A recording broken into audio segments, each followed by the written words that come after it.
So here I have a couple of headings, and what I would like to do is for all the h1 tags that come in my page, I would like that they appear in the royal blue color. So for that, I'll make use of the style tag and set the color to royal blue. And similarly, I'll add the color royal blue to the second h1 tag as well. So now both of these h1 tags are appearing in the royal blue color. Now what if I add another h1 tag to this page? So this is another heading, so it's not appearing in the royal blue color. So what I need to do is I need to once again come here, add the style attribute and set the color to royal blue. So if you notice over here that whenever we are adding a h1 tag and I want all of these tags to have the royal blue color, I have to repeat this part again and again for all of my h1 tags. Or suppose instead of the royal blue color, now I decide that all the headings, all the h1 tags which are coming in my website, I need to show them in the coral color. So what I have to do is wherever we have royal blue, we need to replace it with coral. So if you notice, this part is repetitive. So there is a better way of handling these kind of scenarios with the help of CSS rules.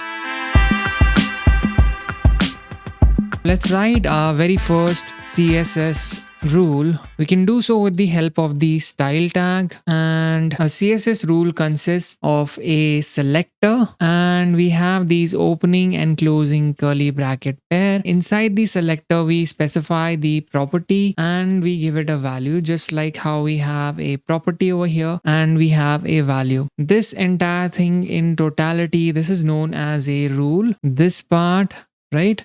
So this is known as a declaration, and the part which comes over here, that is known as the selector. So if you notice over here, this h1, this is the default selector which is coming from the browser, right? So h1 is the selector, and we have the opening curly bracket and the closing curly bracket, and we have the property and its value, right? So this is one declaration, this is another declaration. So a CSS rule can have multiple declarations, right? So let's define our CSS rules. Let me just duplicate this over here and I'll comment this out. So here our selector is the h1 tag, and the property that we want to modify is the color property, and its value is coral. Let me get rid of this. And now what we can do is we can get rid of all of these style attributes, and when we do a refresh, even now you can see that all of the h1 tags have the color as coral, and you can see the CSS rule that we have defined over here. So this is coming from this file styletag.html. If we want to turn off a particular property, we can just click on this checkbox and it will toggle the property. So right now we're turning this off, so the default color is black. So that is what we are seeing over here. The advantage with this approach is that I just need to change the properties value over here and it will get applied to all of the elements. So if I want to switch back to royal blue now, I can do so very easily. Now suppose I also want the royal blue color for all the h2 tags as well. I can just write a selector list. That means I can just write a comma separated list and write h2 over here. So now this has changed the color of my h2 tag as well. So this is how you can have a selector list. So now let's just try to write some more selectors. Let's write a selector for the paragraph tag. We want that all paragraphs within our website should appear in italics. So I'll say font style and we'll say italic. Now let's add a couple of paragraphs. This is the first para, and if you notice over here, this is appearing in italics, right? Similarly, let's add another para. This is the second para. So even this is appearing in italics. Now this way of writing selectors where you have the name of a tag, this is known as element based selectors. Okay. Now, suppose what I would like to do is that only for this particular heading, right? I wanted to have a different color. So in order to uniquely identify this h1 tag from other h1 tags, what I can do is I can write an ID based selector. Okay. So there is an attribute in HTML known as ID. The ID is a value which helps us to uniquely identify an element within our website. So we'll give it the ID specific, and the way you define a ID based selector is by writing the hash sign and the ID which you just gave. So in our case specific, and we'll specify the property over here that we want to change the color, and we'll give it the value coral.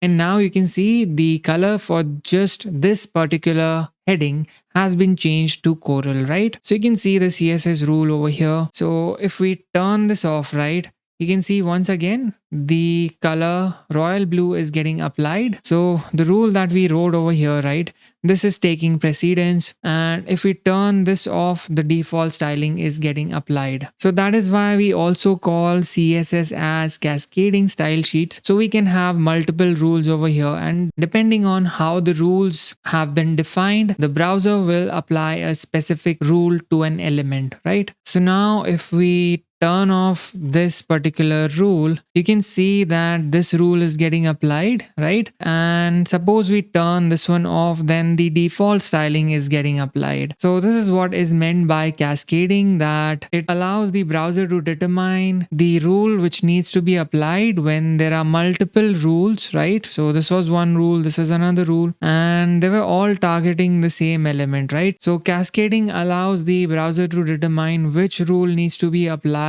when there are multiple rules which are targeting the same element. So if we turn on the specific rule, the specific rule will get applied. If we turn it off and turn on this rule, the h1 rule will get applied. And if none of these are there, then the default styling gets applied. So this process of applying the correct rule, that is known as cascading. Okay. This process is done by the browser. So if you notice there's some error over here, let's click on this. So it's telling us that there is some problem over here. We have not closed the h1 tag. It's saying unexpected closing h1 tag. So let's see what is happening. So we have actually incorrectly closed our h2 tag. This needs to be h2. Let's save this. So the error has been resolved. Let's turn it off. Let's close this. All right. So you can have multiple ID based selectors. So suppose I want to change the background color for this second para. I'll write another rule over here called second para, and let's change the background color to slate gray. So you can notice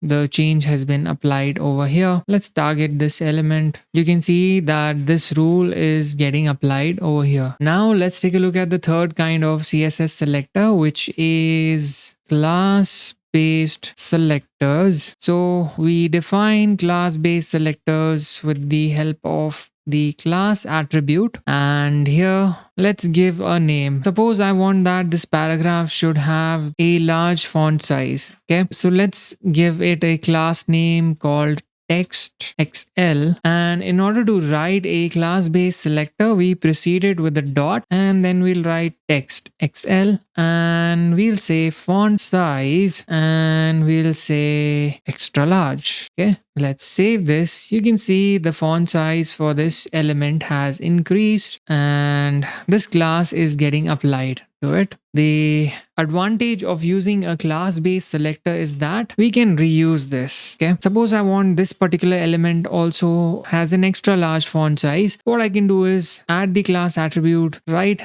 text XL over here, and if I save this, you can see that this heading size has also been modified, right? So suppose I add another paragraph. This is another para. So in my website, wherever I would like to have the extra large font size, all I need to do is say class and add the text XL class to it. It will have a large font size. Now suppose I would like that apart from having a large font size, this also has a different font color. So I'll define another class over here called text slate blue, and here I'll say color slate blue, and I can add text slate blue. And now if you notice over here, the color for this paragraph has been updated and this class has been applied to this element, right? And if I want to reuse it over here, I can say text slate blue, and you can see even the color for this paragraph has been changed. One of the advantages of using a class-based selector is that you can define them once and you can reuse them by applying them to multiple elements across your website. If you compare the ID-based selector with the class-based selector, you can notice that this is very specific, right?